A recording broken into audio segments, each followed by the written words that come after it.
Ahora sí, tell me un poquito más.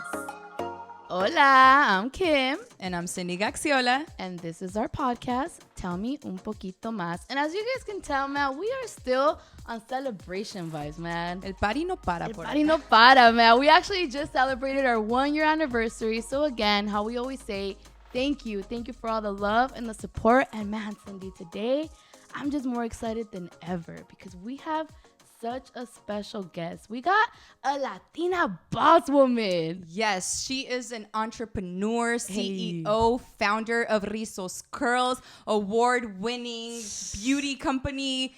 Man, what doesn't she do? She's been featured on Oprah Magazine, Forbes. You go. And that, you know what blows my mind? This product is not only available in her website. You can also find this product in Target, man. Target. Come on. ¿Quién no va a Target? ¿Quién no va a Target? What an honor, honestly, to be able to go to Target and see a fellow Latina on those shelves. The fact that we get to go there and support one of our people. Man, I get the chills just thinking about it. But let's not make them wait any longer. Can we please welcome our lovely guest, Miss Julissa Prado? Welcome. How are you? Thank you so much for that beautiful introduction. Nah, thank you, man. You know what? If you guys are just hearing this, I invite you guys to go to our YouTube channel and watch these curls, man. You guys are popping. I mean, look, my curls are courtesy of Rizos Curls. You know, and I mean, Julissa's curls are always gonna be popping. I'm jealous, man. You guys making me want to walk curly hair. She's like casual. Me hubiera bañado otra vez. I just woke up. I'm jealous. I want curly hair, man. Your guys' hair is popping. It's that Rizos Curls. It's that Rizos Curls. No, man. Well, I know that I'm just ready, man, because it's going to be such an inspirational story. I can't wait to hear everything. But Rizos Curls, where did this dream come from? Is this something that you always wanted to do? Yeah, so it's really interesting because I always tell people, like, when you start a business, you don't just start a business, you create a solution to a problem. Ooh. You know, like all good businesses, you know, at the end of it, they're solutions to problems. And for me, Rizos Curls was born very organically, very naturally, just from an extension of my life. And kind of like where it came from was I grew up always being very drawn to hair. You know, I have a huge family, so I would do like people's hair. I never went to cosmetology school. I was never like licensed. I never got any of that. But, you know, I was like doing my little cousin's hairs for every quinceañera, my friends. In 9th grade, I was a 9th grader, but like every like prom or homecoming season, I was booked up doing seniors' hair. Like they would come and I would do the quinceañera. Like I could do like those like little, remember those little updos from quinceañeras? That were like little rollers, and the whole thing was like a rolo. I could do anything that they asked, right? And so during that time, probably I grew up straightening my hair always. Like I always hated my curly hair, and I grew up seeing predominantly like my family. Pretty much everybody either had wavy, curly, coily. They had some kind of texture, but everyone would straighten it. And they would go to great lengths to straighten it. And I was one of them too. And it wasn't until high school that I wanted to have the option of wearing my hair natural because it was just getting really damaged. There was just so much. And, you know, something that's very Latino and to me, very much part of my family and my grandmother's teachings is to turn to the earth to care for our body, for our skin, for our hair, for our scalp. And so my whole life, like I have an itchy scalp or something. My mom's like, my grandma would be like, cut the savila, scoop it out, make this mask. My hands are dry. She's like, okay, limon, get some sugar, let's make a scrub. You know, panza, tómate un tecito. Yeah, go get this hierba, whatever. So I was very accustomed to turn to this like natural, holistic route. So I would try everything. For so many years, I tried everything. And you would try like in my natural hair. Products in your hair. No, I would just try products like out on the market, like in stores. And I felt like Goldilocks. Like things would be too strong, like way down my hair. They would be too light. And on top of that, I didn't like the ingredients. So I just I was like, you know what? I'm just going to make my own stuff. So I would just started making my own concoctions that I would put in Ziploc bags, and I would finally find really cool things that worked for my hair. And I would like wear my hair like curly down. I remember the first day I wore my hair curly down to school, and how many people were just like, wow. And then in the bathrooms, in elevators, at the store, like everywhere, I would meet what I call undercover curlies, which is girls who you would never know have curly hair because they straighten it so much. And it was like damaged, and you know, it was, you couldn't even see that curl because it was so damaged. And they would like whisper to me like, psst, how do I get my hair like that? So then the curly became kind of like something else that I would also like. I already kind of was known for hair, so then like that it wasn't far off that like, oh, now I do curly hair too. Like I like do a down curly style. And I would just see people's faces when I would do their hair curly natural for the first time, and it was like, I would like some girls would even start crying of like, oh my God, I never thought my hair could look like this. And that continued like all through high school, all through college. Like I never saw hair and that as like an option for a career, but I was always doing it out of love, out of it was just something you were doing. It was like my passion side hobby. And it wasn't until like, I think it was like later on in grad school, I wanted to make the formulas professional because I was like tired of keeping stuff in Ziploc bags. I was like, it was out of convenience more than anything. And I just kind of like made the formulas professional. It took me 4 years. I went through 2 different labs. It was like a really long process.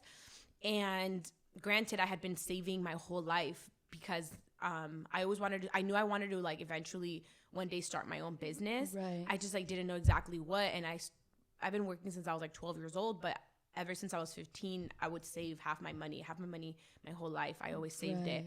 And I was very lucky that I didn't really have debt from school since I had like a full scholarship through like undergrad and grad school. So I was always working my whole life, and I would always save my money. And that allowed me to pay to get it done professionally. That allowed me to buy my first order. You know, that allowed me. So by the time it was time to launch, like I had already spent my life savings buying the product, because you have to like buy the bottles, the labels, the caps, the packaging, the you know, the boxes, paying the chemist, like there's so much that goes into it. And I just kind of like that's where all my money went to. And my first storage, and my family, I was very lucky too that my whole family, I have a huge, amazing, supportive, like talented Latino family. So the drawing on my bottle, that's my cousin Vanessa. The models were me and my cousins, the photographer, my brother. The website I did. My storage manager was my little sister. My parents were storage. You know, eventually when I needed fulfillment, my Tio Juan's garage on Washington and Crenshaw, that was my headquarters.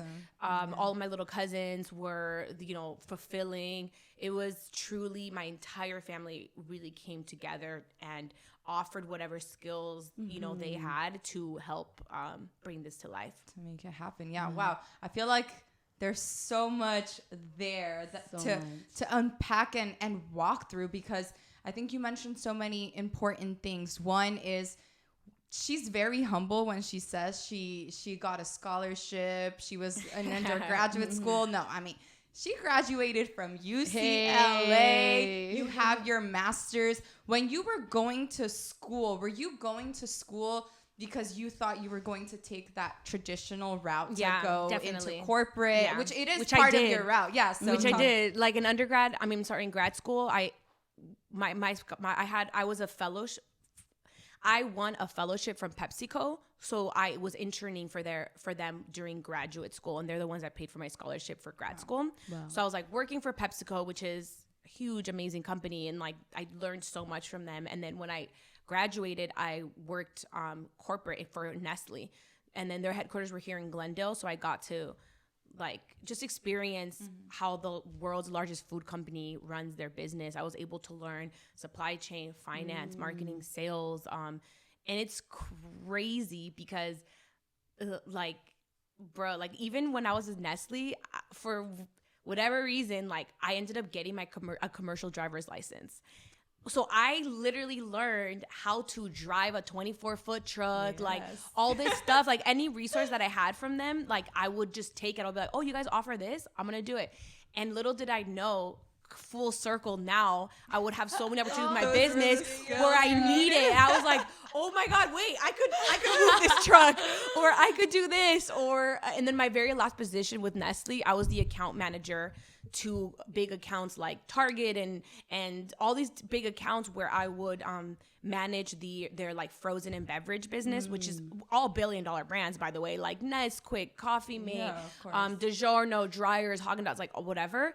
And I was but I was like the brand side working with them. So when I came full circle, when it was on my own brand working with retailers, like it was just you already had that experience and insight. Like nothing could, I wouldn't be able to get taken advantage of. Like nothing could like that could happen, because it's like I've already done it. Not only have I done it, but I did it with the world's largest food company.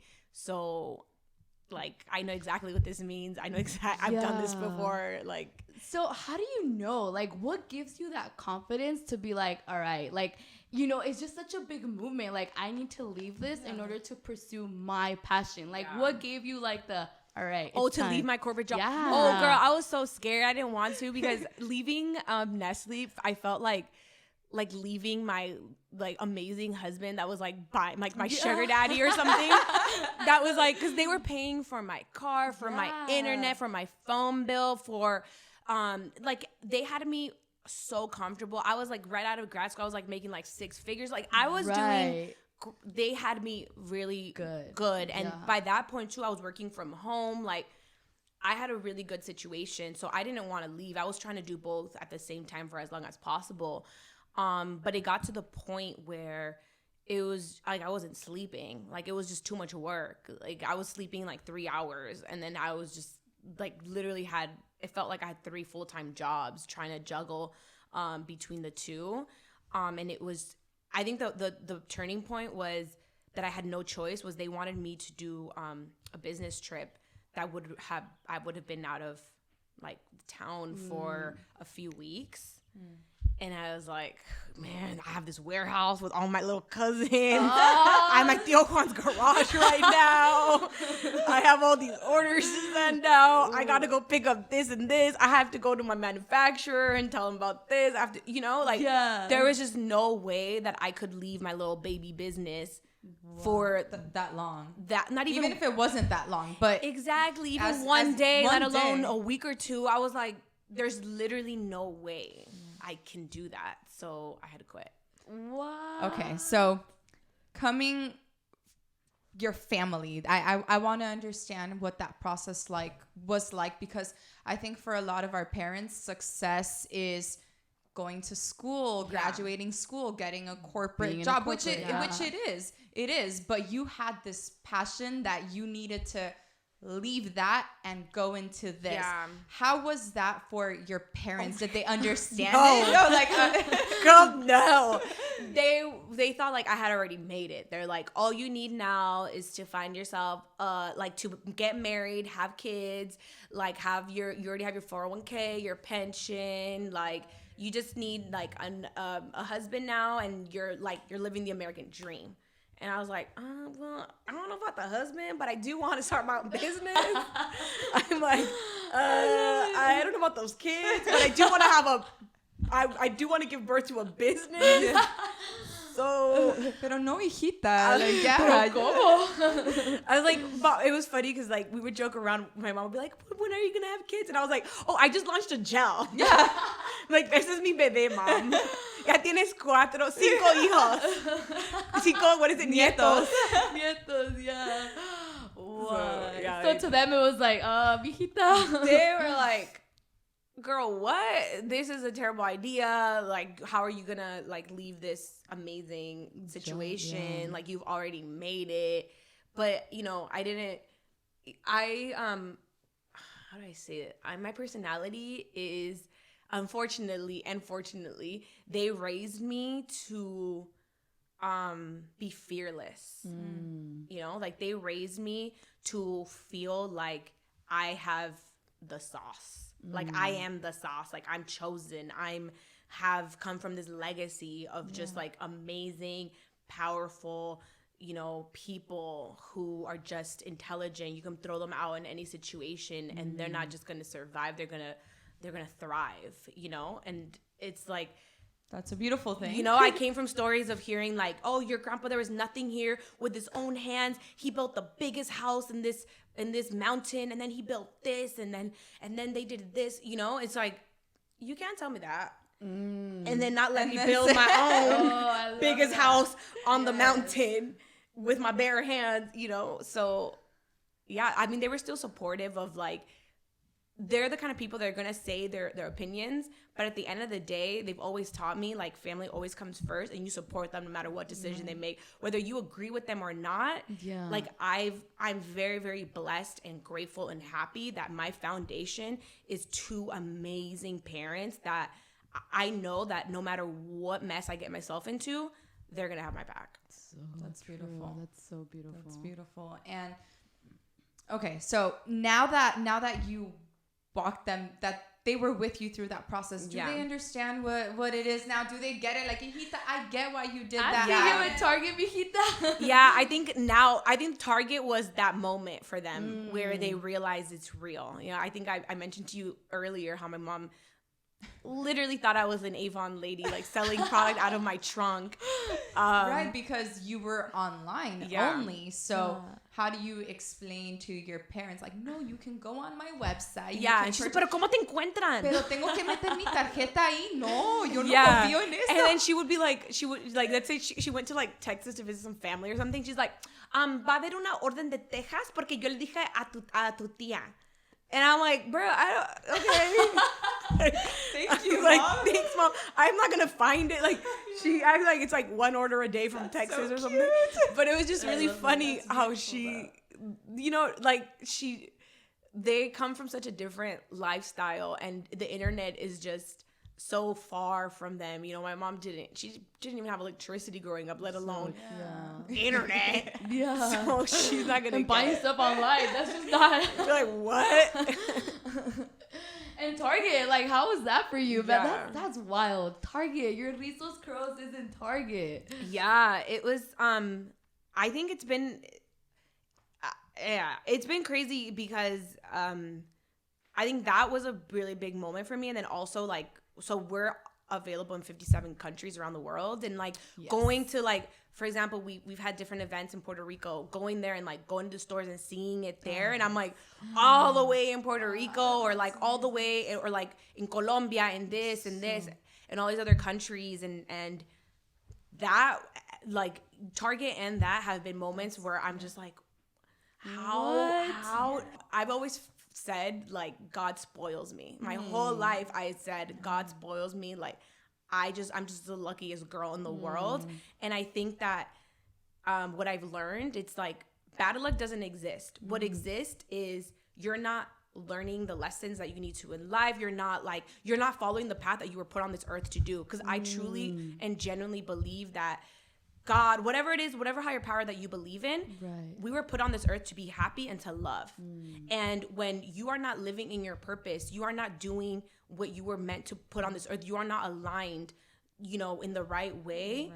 Like, life is going to try to curve you, try to pivot you, try to push you to make those right decisions by throwing these curveballs at you. But it's your responsibility to realize, see the messages, catch them, and realign your life and change your life for the better, for these paths that are supposed to be there. So I truly believe that it's like good luck means you are doing what you were put on this earth to do.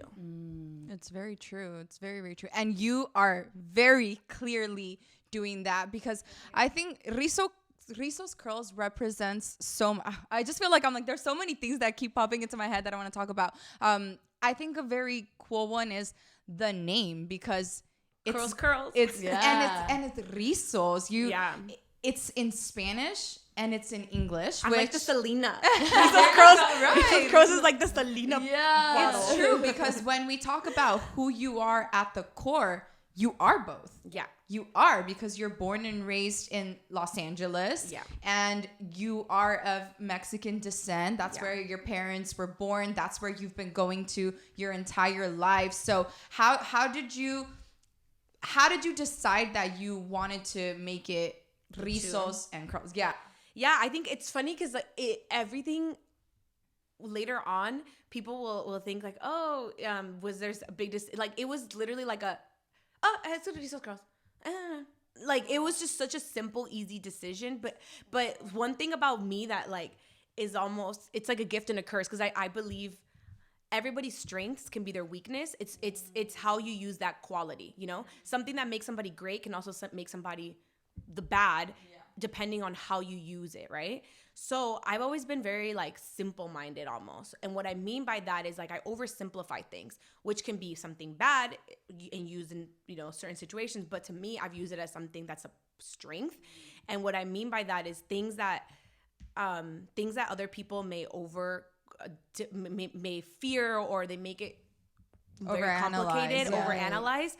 I just make it very like, it's fine. Yeah, it's this. Yeah. And then later on, I'll think back like, wow, that was a great idea. Like you got really lucky again with the luck that it worked out. But at that moment, I was just kind of like, that's what I was just naturally was calling it. And that's another thing that I love to point is like we as humans and our souls and our minds, like when you're aligned, your intuition is so real, and you are so much smarter, so much, you have the answers in you all the time before you even know what the answer is. And I genuinely believe that if we just listen to that initial intuition, that initial little like feeling, you know, that those little thoughts, they always have the truest answer for you. And for me with Rizos, the name, it was just kind of like what I was calling it when I didn't know the name. And then I was like, oh, I'm just going to call it this then. That I love that, man. So like, what would be like your because I feel like so many dreams, so many thoughts could come to our mind, and a lot, of course, like fear is going to come, you know, we're going to be like, no, but what about this? What would be like your message for that person that right now is like thinking about starting their business, thinking about opening something up, but they're like, oh, I don't know, should I do this, should I do this? I'm pretty sure it was you had challenges coming up through that. Yeah, I think, you know, anything can be scary if you think like if you look for it, you're gonna find it. No matter what the situation is in life, if you look for something, you're gonna find it. You know, and I think that when I've already kind of made a decision, I protect it in, all right, then I'm going to block this from even receiving any other like feedback or you know, opinions or whatever. If I've already made this decision, like I'm gonna live with it, and I'm not gonna keep researching all these other things. Like I'm just gonna make this decision, stick with it, and not revisit it. You know, if I want to sit on it for a month and then revisit it later and see if I still feel the same way, I can do that. And then at that point decide if I want to include anybody else in this. But I think it's important to trust ourselves. It's all about one of the most important lessons that I've learned starting my business and just going through life is self-awareness, is learning how to have a relationship with yourself, is learning how to talk to yourself, communicate with yourself, and constantly like check in with you. How does this make me feel? What do I want? Is this something that I'm comfortable with? Is it not? Did this person make me feel good? Did it make me feel worse? You know, and having these conversations all of the time, so that when you come to a point where you're making a decision, you believe in yourself, you communicate with yourself so well, you can trust yourself, and you can trust that decision that you made, and you can trust that it was in your own best interest. Because we sure give a great advice to our friends, we pump them up, we say all these great things, but then sometimes to ourselves, we don't treat ourselves like we treat our best friends. It's true. Or the people that we love. So I always say, like, you need to treat you and talk to you the same way that you would the person that you love the most in the world. I love that. I think it's very powerful advice, because it's true. As you said, a lot of the time we just go through life like giving advice to this person, that person, and we don't stop and think about ourselves. It's like that level of, it's almost in a sense self-care, where you have to stop and like talk to yourself, analyze, break down, so that you can, as you said, when you need to take certain steps, when you need to make certain decisions, you're like, I got me. Like I know me, and like I'm not altered by anything else. I've been checking in with myself, so I know where I'm at, so I can take this. And even if it's difficult, even if you fail, you could still go back to yourself and say, well, I tried. Or, you know what, this isn't easy, but like, I believe in myself. You understand yourself enough to know that whatever you're doing is what you're meant to be doing. 100%. I barely learn, and I promise you, and I'm not 10 years old, 15 years old. Like, I barely learned that curly hair needs to be treated differently. It needs to be washed differently. You need special products for it. And Rizos Curls are the first products that I'm using for curly hair. So, and now I'm like, yeah, my hair. She's literally like a little girl. She'll be in the bathroom and she'll be like, yeah. look at me. And I think because I feel like what Rizos Curls is doing is redefining our standard of beauty for us women that grew up, that have had curly hair our entire life. So you're not just redefining it, you're also building that self-confidence. Yeah, embrace it for them to embrace it. Yeah. It's crazy that you say that, because the majority of our customers are literally the same experience of women who have never worn their hair natural before, and for the very first time, whether it's wavy, curly, coily, whatever their texture is, they're attempting to transition that with our products. And for me, it's like a huge honor. And I also, with huge honor also comes a lot of responsibility. Right. And I think that most of what we do with the business is educate.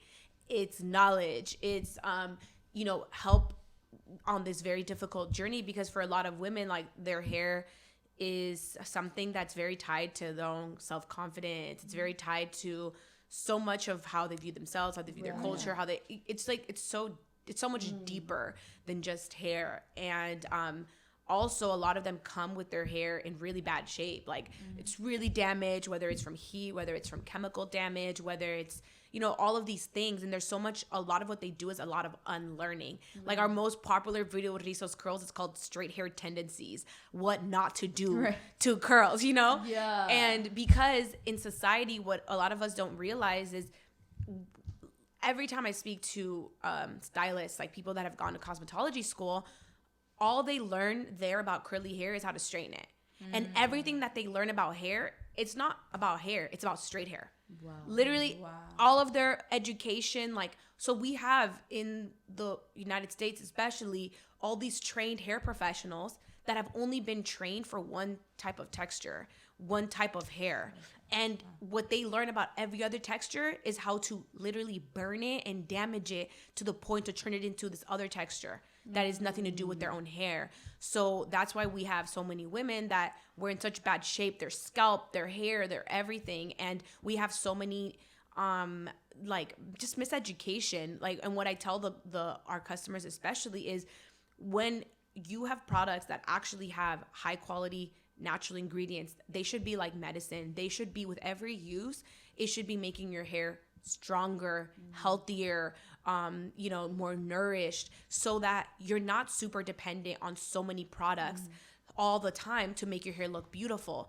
I was like, instead, what I recommend is trying a no product challenge. Seeing when you got out of your shower, let your hair just dry naturally and notice what your strength and your weaknesses are. Okay. Is your hair really damaged on one end? Is it not defining on another? Is it really frizzy here? Is there volume? Is there not volume? Is it, what is it? And then use whatever products you want whatever products that you want, use them for a month or two, and then do that test again. Your hair, if they're good quality products, it should look better than that day. It should look more defined, more nourished, less this, less that. Because the goal with us, with all of our customers, is that every time, like, slowly, you need less curl defining cream to define your curls. You need less gel for this. You need less, of these things, like, so that your hair is not super dependent.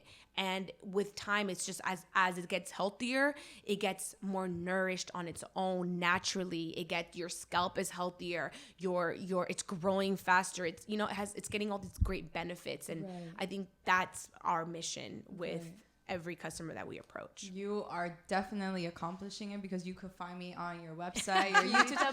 And I think that I love how passionate you are about it, because you don't just, okay, here's a product. Nah, like, this is how you use it. This is the tips behind it. You'll see Julissa with her hair fresh out of the shower. Yes, okay, so now you put this, And that is like, we literally have to be walked through step by step because it's true. Like I look at a product, it's like, okay, how dry does my hair have to be? Like, you know, the timing of when you put a certain product in is important. So thank you. I'm learning. Like, my curls, they're not all the way there yet because it's been a lifetime. It's been a lifetime of treating them with not the love that they deserve, but they getting the love now. The next podcast will be me doing Cindy's hair. Hey, Rizo's transformation. Hey, y'all heard it. I got you, girl. I'll be in there.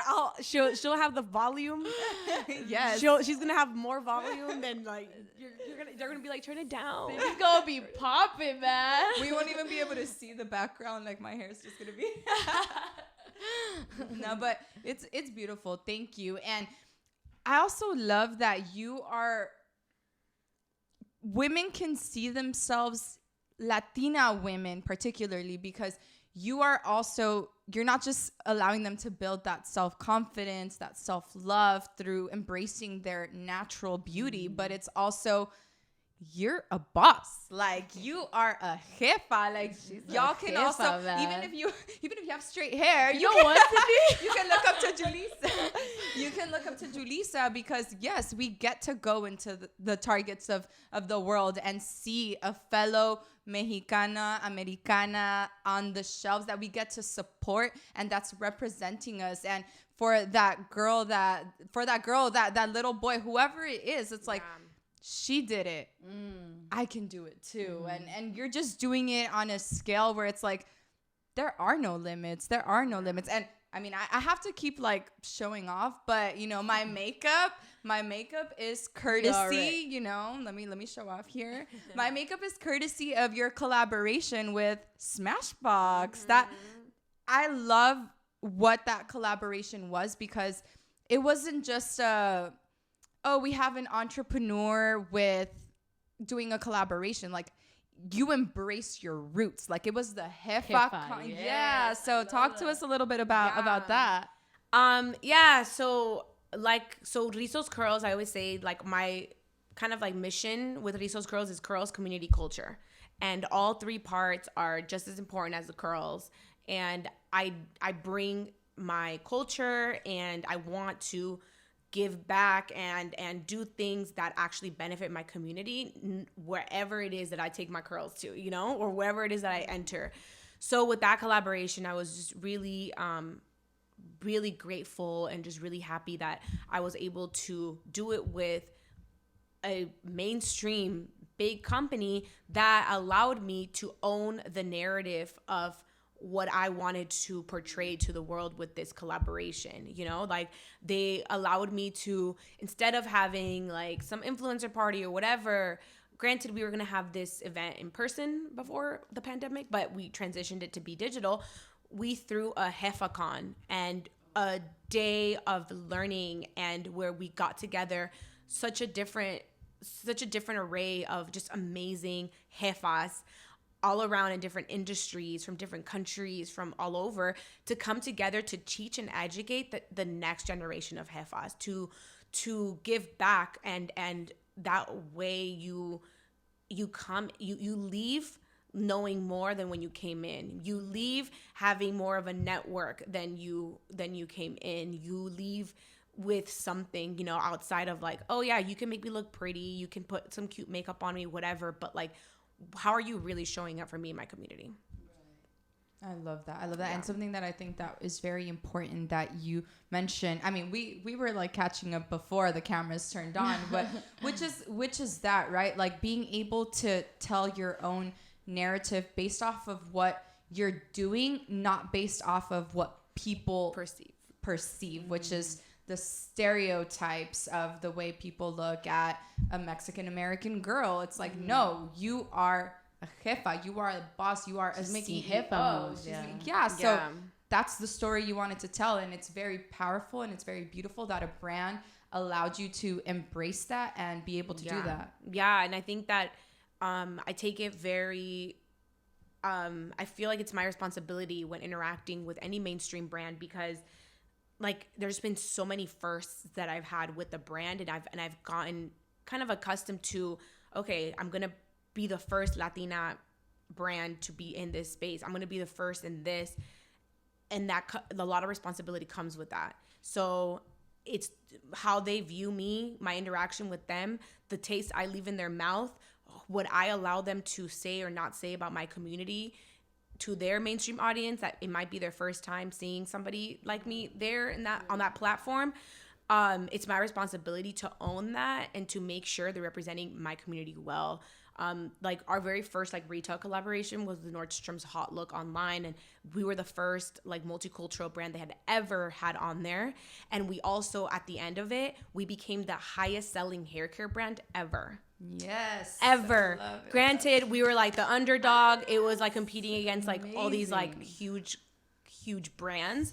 And it was like our community showed up. And after that, it was like with Target, we started a whole new category with Target. Like literally it gives me like chills sometimes because like within on the back end with the retailers, like we literally started a category called Latina hair care within Target. Like that never existed before, and so now it exists. You're having to not just educate your people, but you get the opportunity to educate brands and other people in regards to our people's needs. And with Target and with all the different retailers that I've met with, what I preach, and even when I was like a beauty, when I did our activation at BeautyCon, it's like what I've been preaching is true diversity isn't just for these like big brands with all this money and all of these practices behind the scenes to just hire a model that looks different. True diversity in the beauty industry especially is diversity to the public and diversity behind the scenes. It's these gatekeepers analyzing their policies that may be keeping out other self-funded, other diverse businesses, because the way that a lot of their policies are right now, it doesn't allow for self-funded. Rizos Curls has been profitable since day one. The reason why I am able to grow and reinvest into my business is because I'm profitable from day one. So most of these big companies, Uber, Casper mattresses, Glossy, like so many huge companies, they literally even have it in their own like financial reports that they never plan to be profitable. They've never one time been profitable. They spend, in order to acquire a customer, they spend more money than they get. In order to sell you this $5 pen, I have to spend $10 in marketing and packaging and all this stuff. Like, we're not on the same playing field. If you want me to be sold in your store, no, I cannot spend more than I'm making to be here. You know? And so that's another level of education within the business industry in general that I've had to have so many over and over and over. I'm like, you're expecting from me what you expect from these multi-billion-dollar investment fund companies. Do you know who my investors are? Julissa Prado, Mendoza Diaz. You know, like it's not the same. Like the reason why my community follows me, the reason why I'm giving you like even like just by being here, my community is trusting you. Just by like that, the reason why they're coming is because of what I represent. It's because I'm not backed by these other big investors that are going to not agree that community and culture should be put to the forefront, you know? So I think it's like, it's so different. So when I can go on and on and talk so much about like behind the scenes within the beauty industry, but there's so much work that needs to be done by these gatekeepers in order to allow other businesses that look like me, that have, you know, same type of like investment, self-investment story to even be able to have access to be there. Yeah. And I think something that is so important, I mean, we only see the aftermath, right? We're like, oh, she's in Target. But as you said, there's so much work being done. So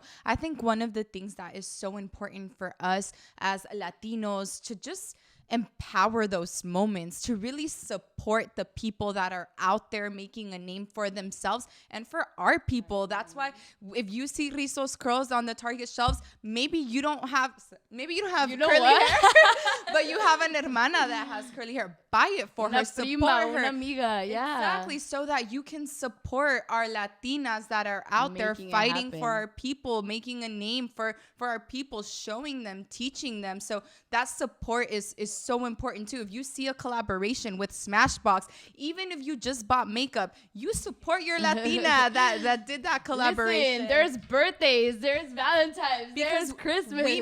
we make a difference. We're Yeah. powerful. Our Yeah. people are powerful. So let's show these companies, let's show these brands the power that we come with, our community that backs us up. Also, not to toot my own horn, but you will never see me associate with anything that isn't quality. Yes. You yes, toot it, girl. like that Smashbox collaboration, I handpicked every single one of them. I still use, it is high quality It is. makeup that is just, I'm just saying, not only is it good to support Yeah. because of all those reasons, but like it's also better You don't do than it most just- of the stuff yeah. out there.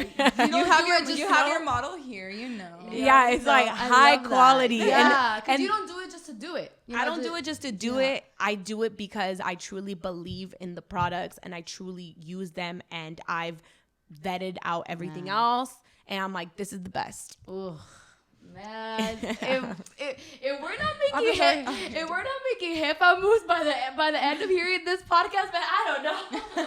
And I think like even the idea. So our goal with like the Smashbox collaboration with JefaCon, and like, so the collab was called La Jefa, was redefining what even a jefa means. And I think like jefa is like, you could be a jefa at any stage in your life, you know? You could be a first grader, you know, I don't know, standing up for yourself. Like, that's jefa moves. Like, you could be an abuelita, you know what I mean? Like, reading a bedtime story to your grandchild and teaching them, you know, teaching them something new. That's a jefa move, you know? So I think that jefas come in so many different spaces and so many different moments. And it's like, it's almost like it's a state of mind. We You know? we all have an inner jefa, so Yes. embrace that. Yes, that, like yes. I like to say, jefa is not a destination; it's a state of mind. Ooh, Yes, man. yes, it is, man. So we all got our jefa. Yeah, I know, honestly, yes. Like, after hearing your story, I'm like re-energized, girl. Like, de veras, thank you so much for this. Thank you for walking us through this. You said that it was luck. You said that but honestly, it was the hustle too. Oh, you yeah, of course. hustled, girl. Like, how you said you were saving up for so many years. The opportunity came and you were prepared. So it took hustle, it took sacrifice, and to see, we see it right here. Yeah. We heard the story, and it's just so amazing to hear. Yeah, 100%. I feel like it's when opportunity and preparation meet. Right. That's where the magic happens. Like, you can't just have the opportunity; you have to put the work to be prepared for when that opportunity comes, you know, so that you can really take it. So I'm all about, I know there's been a lot of push now, I think, when you see with the rise of social media of like kids not going to college or not pursuing higher education and all of that. And I'm like, nah, bro, it helped me so much. Like, yes, you can go to YouTube, and yes, you can do all those things. And maybe that is the path for some people, but for a lot of other people that have been able to make it, that didn't have this network, that didn't have, you know, didn't grow up with parents with all of these connections and with all this money and whatever, you know, it's like, no, I needed to go to college and learn. Yeah, like, that education is part of what you helped know, you get here. Exactly. It's part you of know, that journey. I think a lot of people, sometimes they like to tell you this part, but they won't tell you all of the opportunities that they had that you don't, that got them to where they are. Yeah. You know, it's like, no. You left out the part that you had a trust fund. You left out the part that your parents have all of this and they put you in this situation that, you know, that made got it you easier. there. Yeah, at the end of the day. Yeah. I feel like we could sit here and talk to Julissa Man, all for day. real. There's so many things that we connect on, that because Latinas, Mexican American, we are LA girls, born and raised. I mean, we could be here forever, man, but you've literally blessed us personally, but we know that you've blessed so many people that are out there. We, as fellow Latinas, we are so proud of you. We are so happy to see you doing what you're doing, to see you embrace our culture and bring it to all of the places that you're bringing it, to educate brands, to educate people, to be on Oprah magazine. Yes, that's our Latina right there on Oprah magazine, Forbes, everywhere. You're making such important moves, and now we all have the responsibility to not just continue to support, but also all of our young people out there too. How do we follow these footsteps? People are opening these doors. People are opening these paths for us to keep pushing. So let's not be afraid. Let's follow up to Rizos Curls. What's the next step? How do we continue to just mark our place in this world as Latinos, as Latinas, for our culture? Man, I'm inspired, girl. Girl, yes. Thank you for telling these stories. Thank you for creating these moments of education. Yeah, no, thank you so much. De veras, like de todo corazón. This has been so inspirational for me personally, and I'm sure for everyone watching. We thank you. You guys, go get your Rizos Curls, man. Go Even to Target. if you got straight hair, You know, you buy even it if you're for your stuck with straight hair. Like and subscribe. Like and subscribe, you already know. See, de veras, again, thank you so much, Miss Julissa Prado. Yes, thank you. Until next time, you guys. Bye.